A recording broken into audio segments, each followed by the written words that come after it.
Bonsoir tout le monde. Je vais commencer la discussion ce soir en, en revenant à la question que j'ai posée la dernière fois, comment aider les patients à verbaliser leurs troubles face au handicap. Et je serais très intéressé de savoir comment est-ce que si vous avez eu la possibilité de penser, de réfléchir à ça et de me dire et de me dire quelles sont les idées que vous avez. Ce que se cachait derrière cette question, c'était le fait que une grande majorité des gens se sentent mal à l'aise à côté de personnes qui sont handicapées, physiquement, particulièrement au niveau physique, ils peuvent voir ça. Et je disais que si on peut aider les gens de verbaliser cette, cette malaise, on peut les aider aussi à mieux inclure les personnes porteuses de handicap.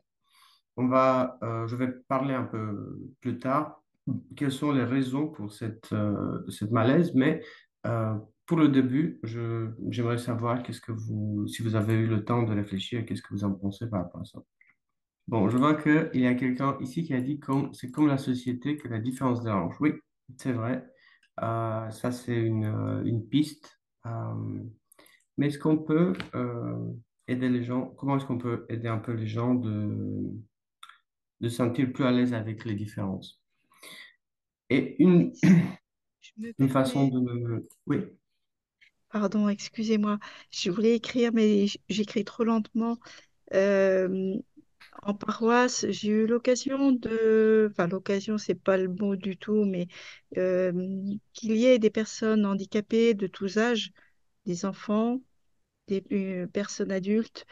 Euh, la seule chose que je puisse dire dans mon expérience, c'est l'acceptation pleine et entière de l'enfant, de la personne telle qu'elle est, avec ses difficultés, qui peut effectivement parler ou chanter ou se mettre en retrait, voilà. Et il y a besoin d'énormément de douceur et et de bienveillance parce qu'en fait, ils sont tellement habitués dans la société à être mis de côté que c'est des fois un peu, c'est pas toujours si simple que ça pour eux aussi. Et ni la famille, les parents. Je me rappelle quand j'étais sur l'île, euh, il y avait un enfant, c'était les parents qui s'occupaient de lui, c'était un enfant infirme moteur cérébral, très handicapé mais très intelligent. Et, et voilà, quand il prononçait des sons, c'était des fois un peu fort. Et ce qui était gênant, c'était, enfin, les personnes les plus gênées étaient les parents, puisque, voilà, je suis pas sûre qu'il y ait une seule réponse. J'ai réfléchi un petit peu suite à mon expérience, c'est que qu'il y ait déjà des supports pratiques un fauteuil roulant, il a besoin d'une rampe. Il a besoin d'une accessibilité que l'on y ait pensé avant qu'il y ait un fauteuil roulant. C'est déjà avoir accueilli quelqu'un qui est possiblement handicapé. Voilà, enfin, euh, dans la paroisse où je suis, il y a plusieurs personnes en fauteuil roulant et le prêtre s'avance pour donner la communion de façon spontanée. Voilà. J'ai pensé aussi, en fait, souvent c'est la famille qui a des difficultés et le fait d'écouter, l'autre jour je parlais de présence. Alors ça m'a interpellée que vous disiez c'est le minimum et en même temps, n'est-ce pas ça la première chose qu'on puisse faire, être présent dans l'accueil, voilà. J'attends de vos réponses maintenant. Ok, super. Merci beaucoup pour cette intervention. Ça aide beaucoup à expliquer un peu les difficultés pratiques de ça. Moi, je vais commencer, on va revenir sur cette question. Donc, ce que je vais faire ce soir, c'est de parler de l'Église comme lieu de l'inclusion. Et je vais commencer avant tout de parler d'un point de vue théologique. Ça veut dire pourquoi c'est important de voir l'Église comme un lieu d'inclusion.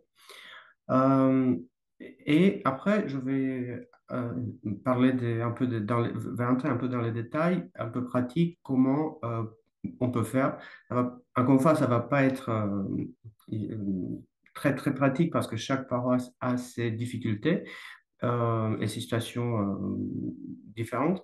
Il y a des situations différentes, mais un peu tout ce qu'on peut trouver comme commonalité entre des paroisses, des situations de handicap. Euh, donc, la première chose au niveau théologique, c'est vous voyez ici dans l'image qu'on parle de l'Église comme une communauté inclusive. J'ai mentionné déjà avant que l'Église s'est toujours battue pour l'inclusion, notamment à travers des saints comme Basile le Grand, Grégoire le théologien et Saint Jean Chrysostome. Cette paire des églises ont toujours insisté que, comme j'ai donné l'exemple la dernière fois, la citation de Saint Grégoire le théologien, que l'Église est une communauté inclusive. Et maintenant, je vais essayer d'expliquer un peu la logique derrière cette idée d'inclusion qui se retrouve dans l'Église. La première chose, c'est l'idée que l'Église est l'icône du royaume de Dieu. Et ça, c'est une des images que nous avons souvent dans l'Église, dont les gens parlent beaucoup, et l'Église comme le royaume de Dieu. Les icônes nous ramènent vers le futur eschatologique où on va rencontrer Christ. Le prêtre représente aussi Jésus-Christ ressuscité. On a les vêtements qui sont les vêtements d'or de la semaine sainte, aussi dorés de la semaine sainte, et qui symbolisent aussi la lumière de la transfiguration du royaume des cieux. Cette théologie est aussi très bien développée dans Jean Zizioulas, qui a beaucoup parlé d'église comme il dit que c'est l'évêque qui est entouré par les prêtres et les diacres et tous les gens qui sont là et qui viennent des différents milieux et des différentes origines qui ressemblent à la communauté eschatologique de Jésus qui est entourée par les saints et les martyrs des premiers siècles. Donc, ça, c'est un peu l'idée de l'Église comme royaume de Dieu. Mais qu'est-ce que ça veut dire en pratique? Parce que parfois, on a de très belles images en tête, mais on ne sait pas comment que ça veut dire en pratique. Et là, il y a trois choses qui sont très importantes, trois caractéristiques de cette communauté, de l'idée de l'Église comme royaume de Dieu, qui sont très importantes pour la pratique de l'inclusivité de l'Église. La première chose, c'est que le royaume est une communauté en communion. On a les paraboles du festin, les paraboles où on sait que Jésus est assis à la table avec tous les gens qui sont invités d'être là et partager un repas ensemble. Donc c'est une communauté en communion parce que tous les gens sont là, réunis en Jésus et entre eux. La deuxième caractéristique est que le royaume de Dieu n'est pas dans le monde. Et peut-être ça sonne un peu bizarre, pourquoi ça sert important, mais dans le cas de l'handicap en particulier, c'est très important parce qu'on ne partage pas toutes les valeurs du monde. On ne partage pas toutes les valeurs de la société. Et quand je dis ça, je parle particulièrement de cette idée qu'il y a une sorte de hiérarchie des humains. On, on n'aime pas, comme chrétien, on ne va pas dire que quelqu'un qui a un certain handicap n'est pas humain ou a moins de valeur que quelqu'un qui n'a pas un handicap. Ça, c'est une logique qui n'existe pas dans l'Église et qui ne doit pas exister. Et c'est pour ça que c'est parfois bien d'accentuer la différence entre l'Église et le monde. On n'a pas besoin d'utiliser les mêmes hiérarchies. On va pas parler dans l'Église, par exemple, de la productivité ou efficacité. On va parler de l'idée euh, que tous les gens sont là pour être, parce qu'ils sont aimés par Dieu et aimés par Jésus. C'est pas parce qu'ils ont fait quelque chose de spécial pour recevoir cet amour. Et la troisième caractéristique du royaume de Dieu, c'est que c'est fondé sur l'amour pour tous les êtres humains. Euh, Quel que soit leur péché, leur handicap ou statut social. Et ça veut dire seulement que le royaume de Dieu est ouvert pour tout le monde, pour tous ceux qui veulent y accéder, et que tous les humains ont la même valeur, la même dignité face à Dieu. Et on sait que depuis les débuts, depuis le deuxième ou troisième siècle, même avant le premier siècle, le- euh, dans l'Antiquité, il y avait la pratique qui faisait que les enfants qui étaient nés handicapés étaient laissés à côté des routes principales ou même dans les forêts. Et en général, les enfants mouraient soit parce qu'ils étaient mangés par les animaux sauvages, soit parce que ils mouraient de froid ou de chaleur. Il n'y avait personne qui prenait soin d'eux. Et les chrétiens sont parmi les premiers qui vont prendre ces enfants handicapés, ils vont les élever, ils vont leur donner la dignité que Jésus a dit qu'il faut donner à tous les êtres humains. Et donc, c'est pour ça que c'est important de retenir que l'Église est le royaume de cieux, et cette image du royaume de cieux, c'est très clair, ça donne des très bonnes perspectives pour la pratique. Et pour summariser, l'inclusion est un témoignage de l'amour de Dieu pour tous les humains et de notre attente de retour du Christ.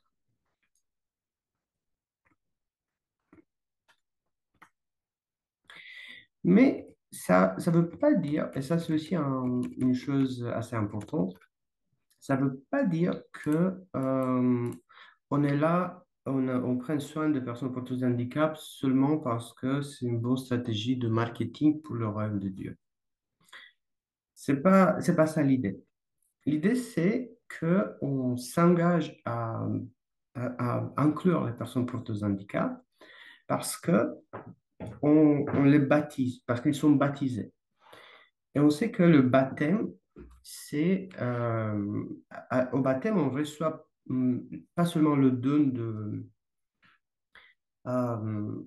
universel de la piété universelle, mais on reçoit un don spécifique de Saint-Esprit pour fortifier l'Église, donc pour fortifier le corps du Christ. Et c'est ça que vous voyez ici en image, ça fait partie d'une icône plus ancienne, l'image de Saint-Esprit comme une colombe qui descend. Et ça descend, on sait, au baptême. Et pour mieux comprendre comment ce don fonctionne, on, on va revenir à l'image de l'Église comme corps de Christ. Saint Paul nous dit que dans le chapitre, dans la première lettre aux Corinthiens, deuxième chapitre, il parle de l'Église comme corps de Christ. Et il dit que chaque chrétien, chaque membre de l'Église a des dons de l'Esprit qui sont donnés pour l'édification de l'Église, de tout le corps de l'Église ensemble. Chacun a quelque chose à apporter et Saint Paul insiste, même ceux qu'on considérait comme les plus petits ou les irrélevants dans l'Église. Il insiste que toutes les choses, tous les membres du corps sont très importants. Et le père de l'Église aussi, Jean Chrysostome, a insisté sur cette idée que tous les membres du corps de Christ sont importants. Il n'y a pas une hiérarchie. On ne va pas dire qu'il y a un qui sont mieux que d'autres, parce que le corps ne peut pas bouger, ne peut pas vraiment exister et se soutenir s'il y a seulement un type d'organe ou même si on parle aujourd'hui, on va dire que même si on a seulement le cerveau et notre tête, on a besoin d'autres choses pour exister aussi. Donc, c'est important de tenir compte de ça. Et comment est-ce que ces dons se découvrent?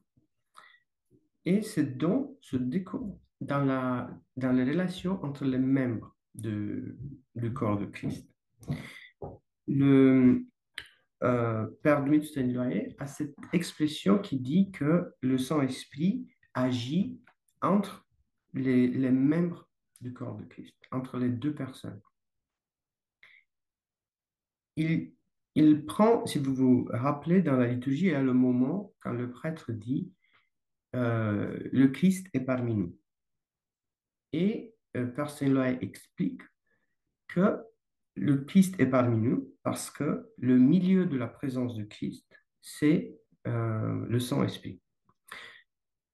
Et là, dans ces milieux-là, où on vient à rencontrer le Jésus-Christ, la tête de l'Église, on vient aussi de découvrir les dons de la personne qui est à côté de nous.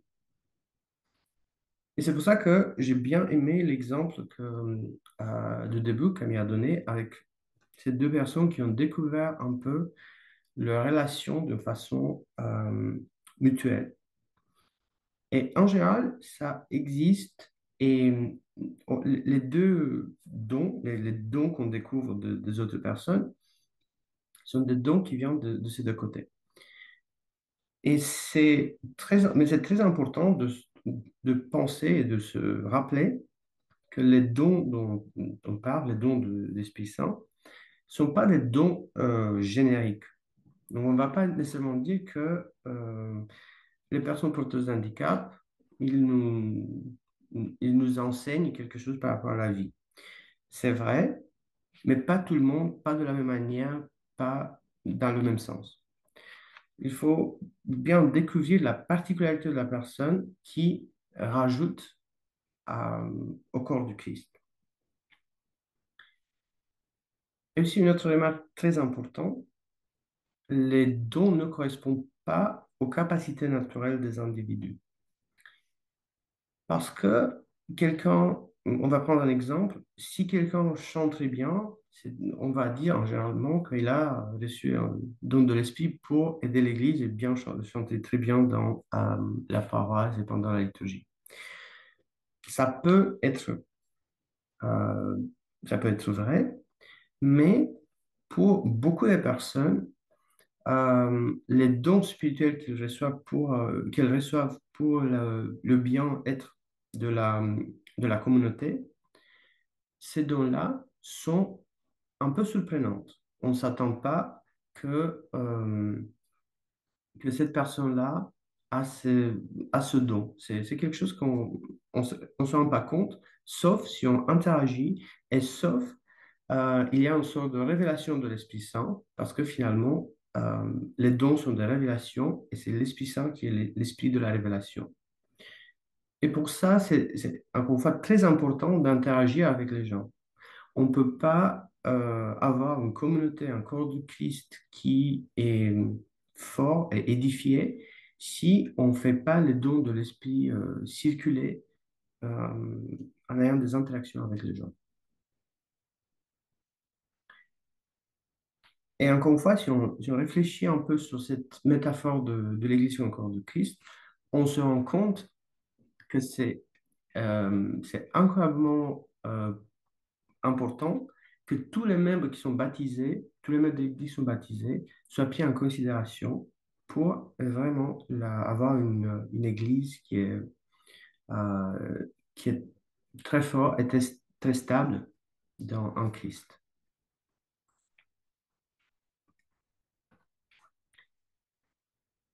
Ici, j'ai bien aimé dans cette image l'idée que on voit l'église en haut et aussi après il y a des cercles un peu concentriques autour de l'église parce que pour moi on parle ici un peu de la liturgie après la liturgie.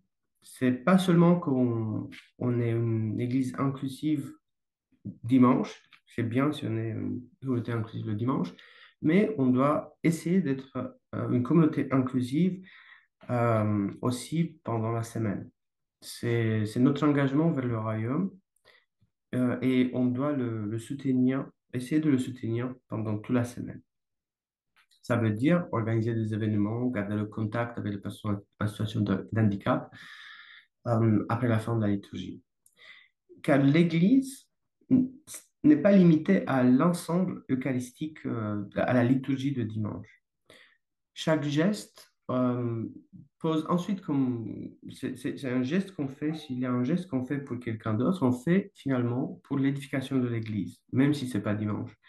Si, par exemple, si on va aider quelqu'un, ça va être un rayonnement de la lumière vraiment de Dieu à l'extérieur, dans le monde, et pas nécessairement dans le temps de la liturgie. Mais ça va édifier l'Église. Peut-être la personne qui nous avons aidé n'était pas croyante, mais maintenant elle devient croyante.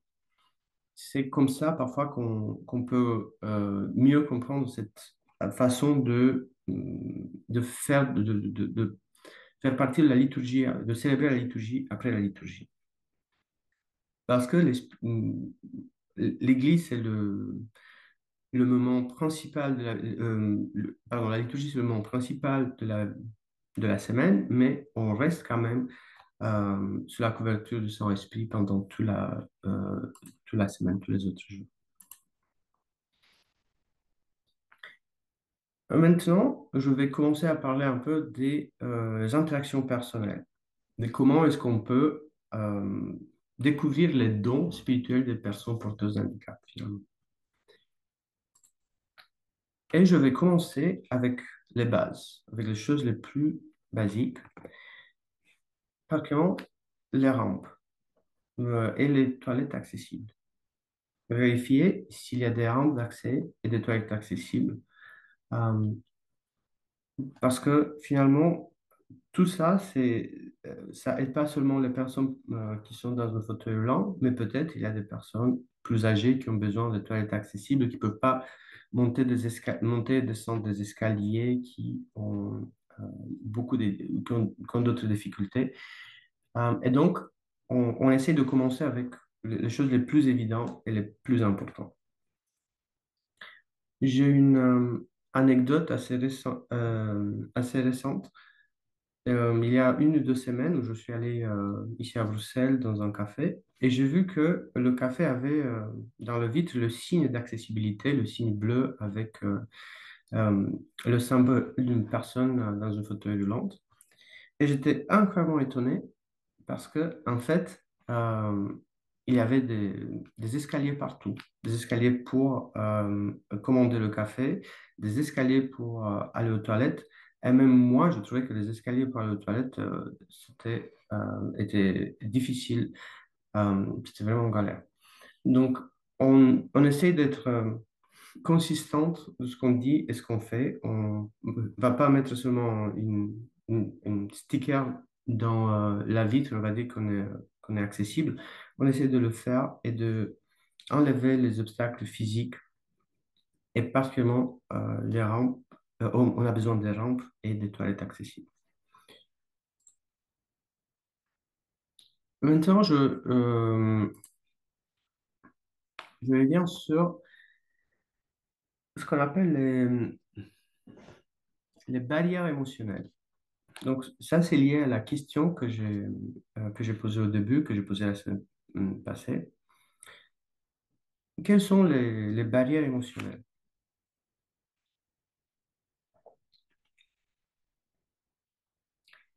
Et euh, on on n'a pas toujours les obstacles physiques qui sont importants, ils sont très importants, mais aussi les obstacles émotionnels que les gens ressentent.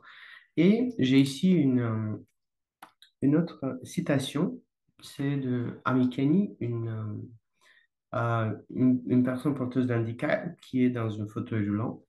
Et elle dit, toujours, elle explique comment les gens lui parlent. Et parmi les choses qu'elle dit, elle dit beaucoup de choses, euh, qu'elle a eu des expériences avec des gens qui lui disaient qu'ils préféreraient mourir au lieu d'être handicapés quand même. Mais elle dit aussi, elle donne un exemple que j'ai trouvé assez intéressant de comment les gens se sentent mal à l'aise autour d'elle. Et elle dit ici dans cette citation que les gens commencent à allonger exagérément les voyelles et le prolongement de voyelles signale toujours leur embarras, comme si ajouter quelques syllabes pouvait te faire oublier que je suis handicapé. Et ça, c'est une sorte de barrière émotionnelle, parce que du moment que tu ressens ça, comme quelqu'un déjà disait, euh, toi-même, comme personne porteuse d'handicap, tu veux pas y être. Tu veux aller quelque part ailleurs parce que tu n'as pas besoin ni de la pitié, ni de la condescendance, ni d'autres traitements qui viennent des gens. Et tu n'as pas besoin parce que tu as plus ou moins toujours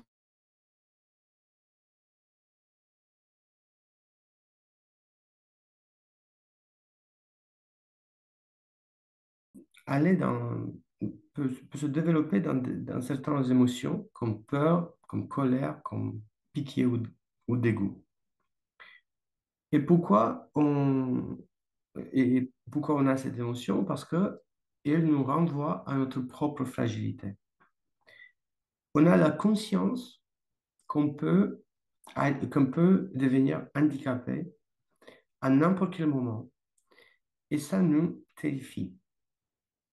On sait qu'on est vulnérable, on sait qu'on peut tomber dans les escaliers, on sait qu'on peut avoir un accident de voiture, on sait que on peut avoir un arrêt cardiaque.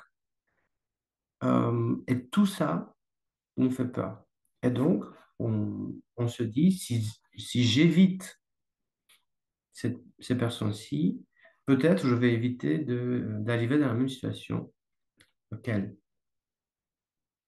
Et pour pas vraiment réfléchir à ça, on construit cette barrière émotionnelle comme la peur, la colère, la pitié ou le dégoût. Une façon de surmonter, de enlever ces barrières émotionnelles, c'est de se demander pourquoi est-ce qu'on ressent pourquoi on le ressent, pourquoi je ressens le peur, pourquoi je veux éviter ces personnes-là. D'où est-ce que j'ai cette envie, d'où cette envie vient. Et quelles sont les émotions que les personnes en situation de handicap fait-elles émerger en moi. Et une fois qu'on se rend compte quelles sont les émotions, ça devient de plus en plus facile de les surmonter.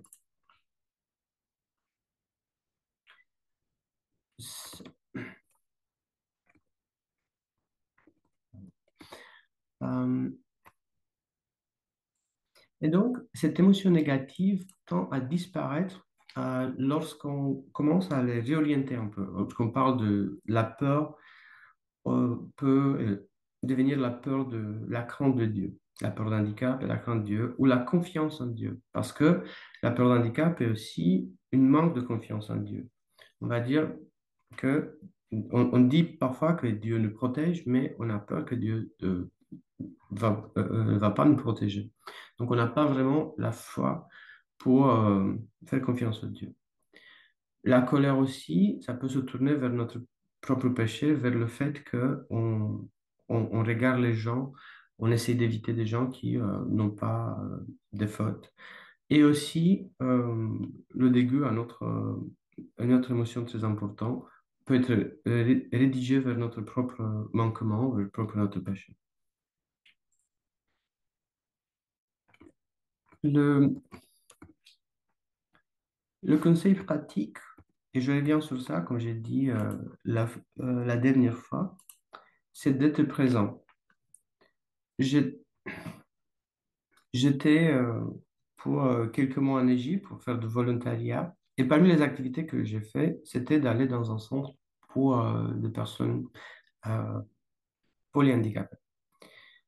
Et là, les jeunes avec qui je faisais qui étaient là pour le volontariat me disaient tout le temps qu'ils sont pas du tout à l'aise de faire ça, qu'ils ne savent pas exactement quoi faire, que c'est difficile, qu'ils préfèrent de faire d'autres activités où ils sentent que c'est des activités qu'ils sentent qui sont plus productives que de venir faire du coloriage avec ces personnes handicapées.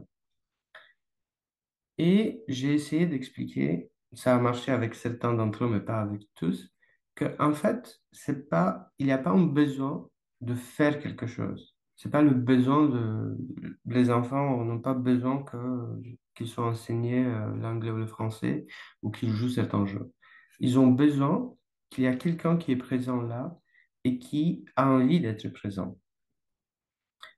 Et ça, on le sent. Et on le sent pas seulement dans ce contexte, mais dans des contextes de tous les jours. On sait que si on a une conversation avec quelqu'un, on sait si la personne est présente ou pas.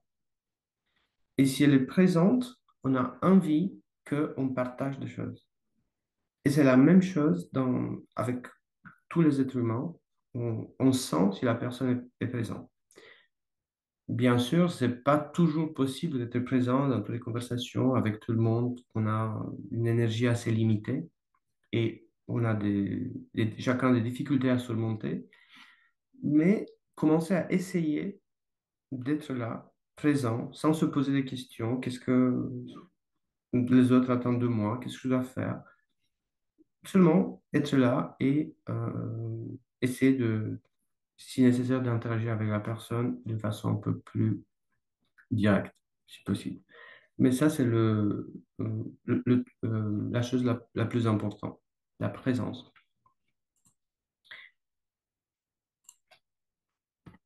Maintenant, je vais aller vers l'idée d'amitié. Parce que les personnes porteuses de handicap, en général, ont des difficultés à trouver des amis. Et ça, c'est quelque chose qui est très connu dans toute la littérature de spécialité. Et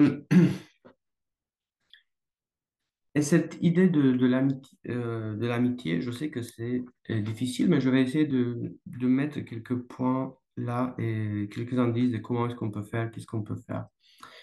Et parce que l'amitié en général, c'est pas seulement avec les personnes porteuses de handicap, est assez difficile. On n'a pas toujours beaucoup d'amis, on a beaucoup de gens qu'on connaît, on n'a pas vraiment beaucoup d'amis qui sont très proches de nos corps. Et même quand on a, euh, parfois, les amitiés sont pas toujours, euh, ont pas toujours de bonnes journées. Il y a de mauvaises journées aussi. Et on voit ça même parmi les plus grands saints de l'Église, Saint Basile et Saint Grégoire, le théologien. Ils étaient de très bons amis pour une période de temps, mais après, ils ont eu leurs difficultés ensemble. Donc, quand je dis qu'on doit essayer de créer des amitiés, de lier des amitiés avec les personnes porteuses de handicap, je dis ça comme un principe et on essaie de le faire, qu'on essaie de le faire avec tout le monde. C'est qu'on n'essaie pas de s'enfuir, mais qu'on essaie de commencer à être ami avec ces personnes. Euh, il y a, je pense, deux niveaux d'amitié, si vous voulez. Et c'est un niveau d'amitié qui se retrouve dans le grec aussi dans la Bible, qui parle du mot agapé et du mot philia. Agapé, c'est un peu la volonté, c'est lié à la volonté de faire des choses, d'être là avec quelqu'un, de l'aider, d'être son ami.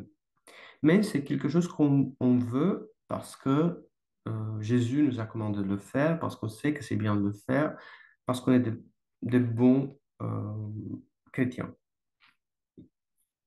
L'autre type, c'est philia, qui est lié à un coup de cœur, si vous voulez.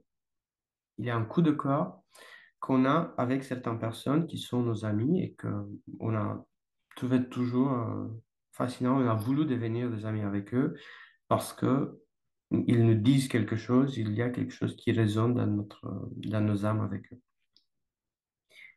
Et l'idée, c'est que parfois, cette idée de agapé peut devenir ce coup de cœur et que si on essaie de s'approcher des gens, porteurs de handicap ou pas, le choix qu'on fait peut parfois se transformer dans quelque chose d'autre. Et moi, j'ai trouvé pour moi un très beau récit qui parle de ce genre de transition euh, de la volonté d'agaper l'amour de Philia. Se retrouve dans un théologien protestant, Henry Newman, qui était professeur à New York. Et vous le voyez, il est ici dans la photo.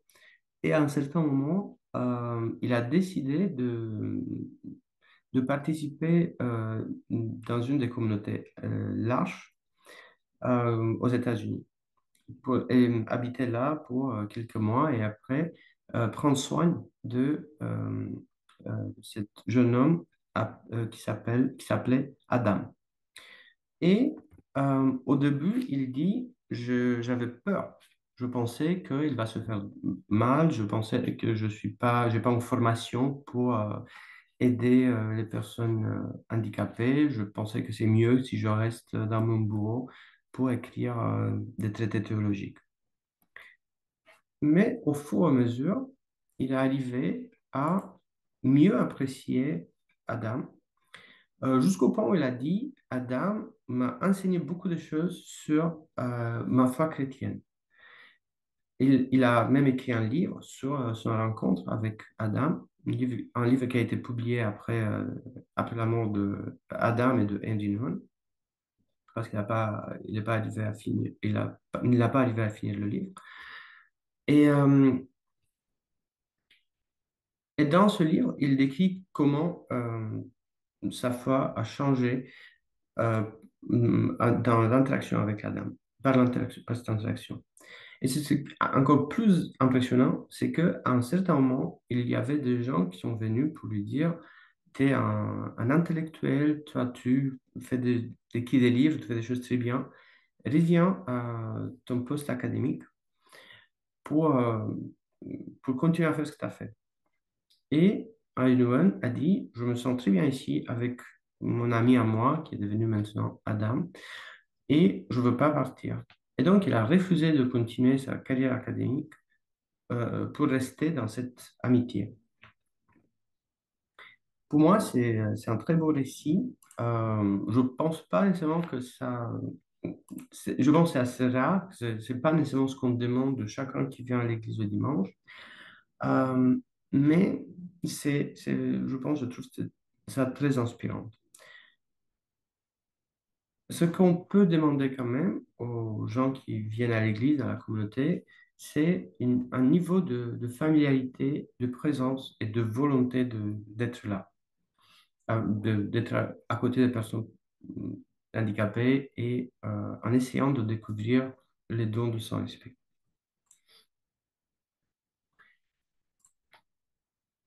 Et maintenant, j'ai mis ici euh, amitiés en 5 pas. Comment est-ce qu'on peut faire, qu'est-ce qu'on peut faire pour devenir ami avec des personnes handicapées? C'est pas seulement pour ça, mais c'est pour tout le monde, mais je vais expliquer pourquoi, dans certains cas, comment est-ce que ça s'applique pour les personnes porteuses de handicap. Premièrement, on doit décider de faire le premier pas, aller vers les personnes handicapées et leurs soignants, leur famille. C'est pas nécessairement tout le temps que on peut interagir directement avec les personnes handicapées sans l'aide de leur aidant. On doit parfois demander euh, qu'est-ce qu'est-ce qu'on peut faire, qu'est-ce qu'on ne peut pas faire, s'il y a des consignes spécifiques. Mais là, le plus important, c'est d'aller intentionnellement vers les personnes porteuses de handicap. Le deuxième pas, comme dans tous les amitiés, c'est le partage d'expériences. Et ça veut dire, vous voyez, si vous pouvez faire quelque chose ensemble, quand je donne l'exemple de coloriage, ou même aller quelque part avec la personne handicapée, avec sa famille, pour, vous voyez, si dans votre région, il y a parfois, ici, dans le cas à Bruxelles, il y a des ASBL qui ont des programmes spécifiques pour les personnes porteuses de handicap. Et donc, vous pouvez peut-être faire quelque chose ensemble dans ce sens-là. Voilà, c'est seulement des idées. Encore une fois, je sais que chaque paroisse a ses spécificités, mais c'est Encore une fois, c'est un exemple, c'est seulement un exemple. Le troisième point, c'est de persévérer. Parce que les amitiés se forment après un certain nombre d'heures et des expériences partagées. On ne devient pas amis simplement parce qu'on s'apprécie. C'est aussi parce qu'on parle beaucoup. On parle en ligne, on parle dans la vraie vie, on se raconte des histoires.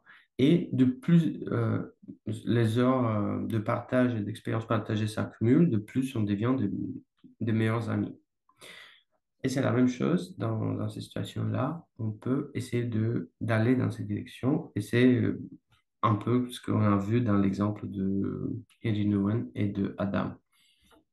De plus de temps ils ont passé ensemble, de plus ils sont devenus des meilleurs amis. Un quatrième pas, c'est aussi, comme partout, apporter de la joie par le rire et la communication. Et c'est de le faire. Chaque personne est différente, chaque personne porteuse d'un handicap est différente.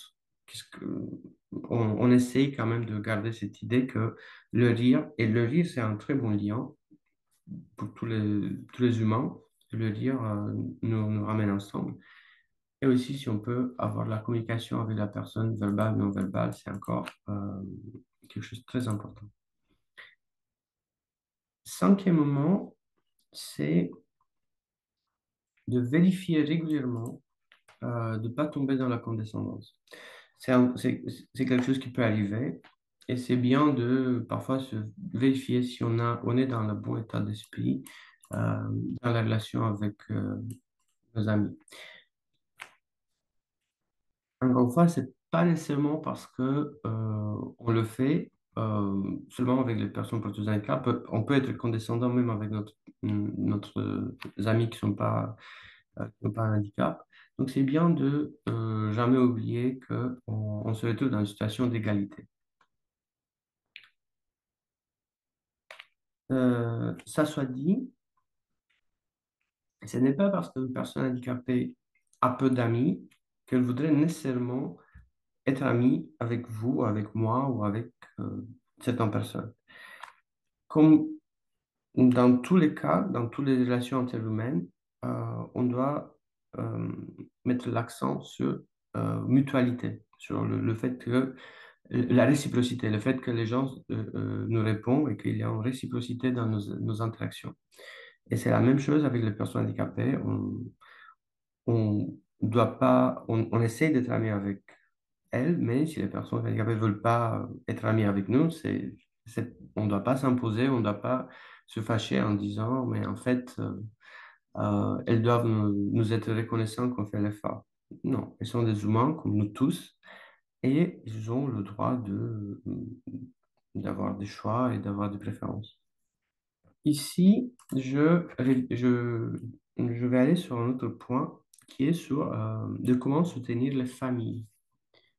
Parce que c'est pas selon parce que les personnes porteuses d'handicap, parfois, on a des soignantes ou des familles qui les soutiennent, ne sont pas tout à fait indépendantes. Une des choses les plus importantes pour soutenir les familles, c'est de les accueillir sans jugement. C'est très important parce que personne aime être jugé, surtout pour quelque chose que la personne n'a pas choisi. Il y avait quelqu'un qui disait que les personnes handicapées font partie d'un club très grand dont personne veut être membre. Mais en fait, on se retrouve membre de ce club en dépit de nos désirs. C'est pas, on postule pas pour être choisi, mais on arrive là. Et c'est pour ça que c'est important de pas juger les gens, d'essayer de les accueillir sans jugement.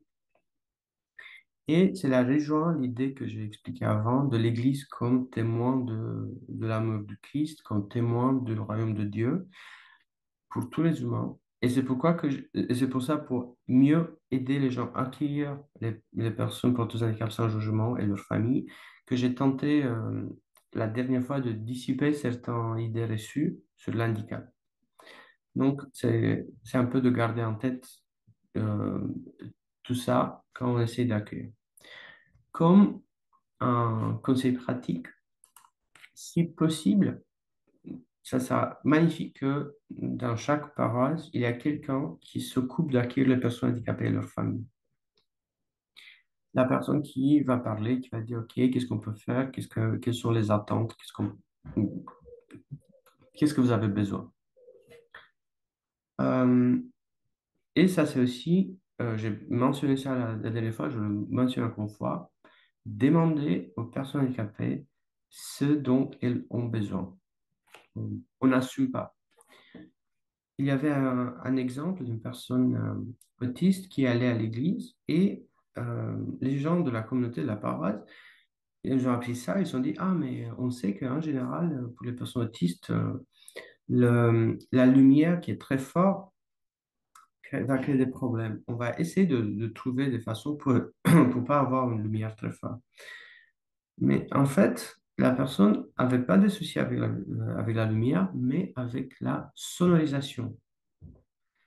Et donc, si les personnes qui s'occupaient de ça, le conseil paroissial, avaient demandé, il aurait pu dire, vous pouvez garder la lumière, mais en fait, j'ai seulement besoin que vous trouvez un bon volume pour la sonorisation, pour la musique.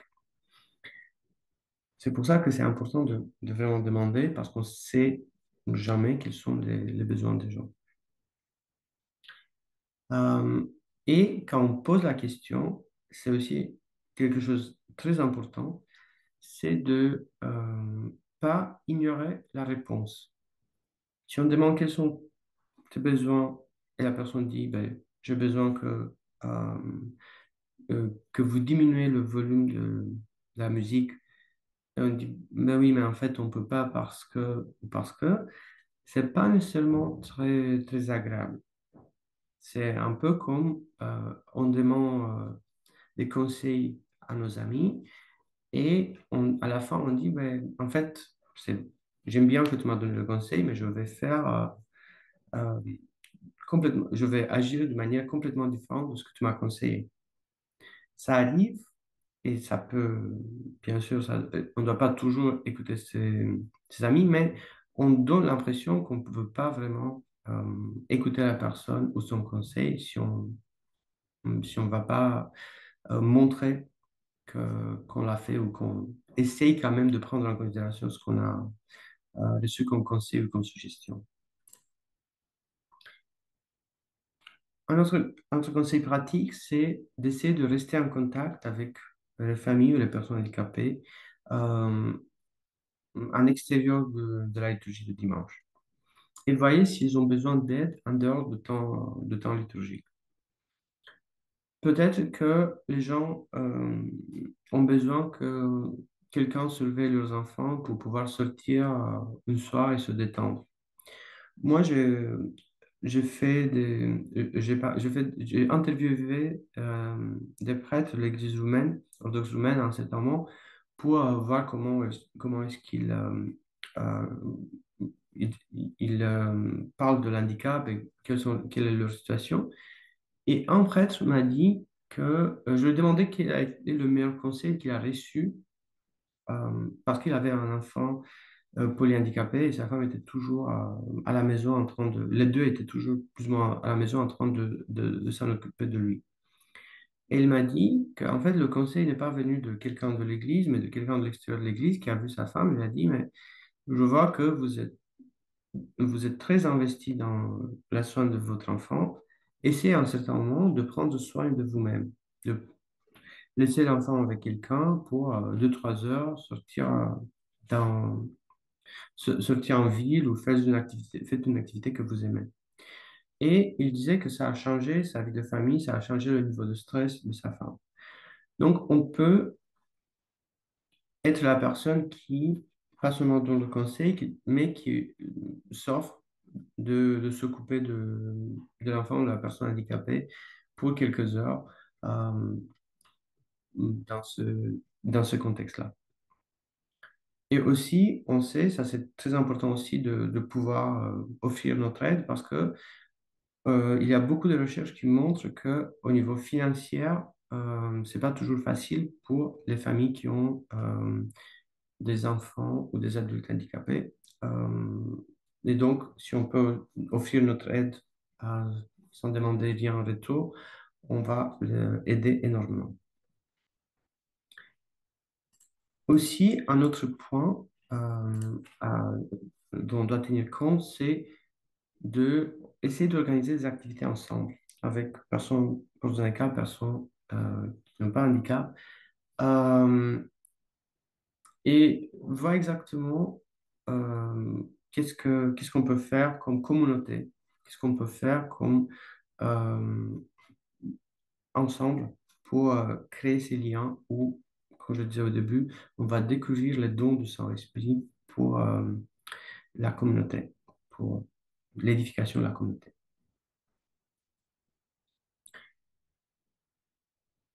Finalement, je pense que c'est aussi très important à se rappeler. On ne doit pas oublier que les personnes handicapées sont des êtres humains comme tous les autres. Elles ont leurs bons et leurs mauvais moments, leurs qualités et leurs défauts. C'est pas bien de les idéaliser ou d'attendre des récompenses pour vouloir être l'ami ou faire certaines activités. Euh, c'est toujours bien de essayer de regarder la personne que nous avons face à nous et d'essayer de connaître cette personne-là. Pas une étiquette, pas un diagnostic, pas euh, une, une idée qu'on s'est fait dans sa tête. Et je pense que ça, c'est très important. C'est pour ça qu'on a besoin euh, parfois euh, euh, de comprendre ses émotions, de comprendre pourquoi et comment on agit, quand on est face aux personnes porteuses de handicap. On a besoin de voir l'autre personne comme un être humain, comme tous les autres.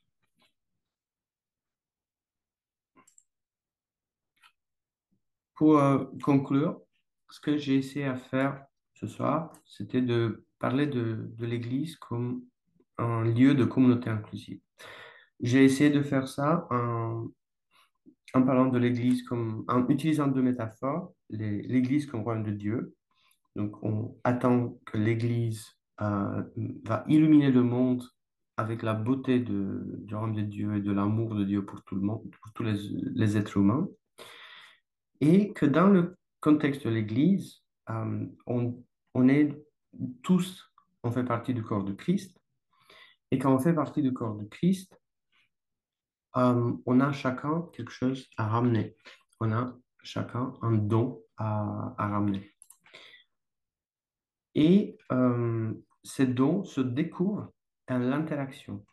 Cette interaction peut avoir lieu dans l'église, le dimanche après la liturgie. Elle peut avoir lieu aussi après la liturgie, dans les situations journalières. Euh, j'ai essayé de donner quelques conseils pratiques, de parler de la présence, la première chose, de comment euh, penser à réfléchir à nos émotions, au disconfort que parfois on se retrouve en ayant autour des personnes porteuses de handicap et comment on pourrait lier des amitiés avec les personnes porteuses de handicap.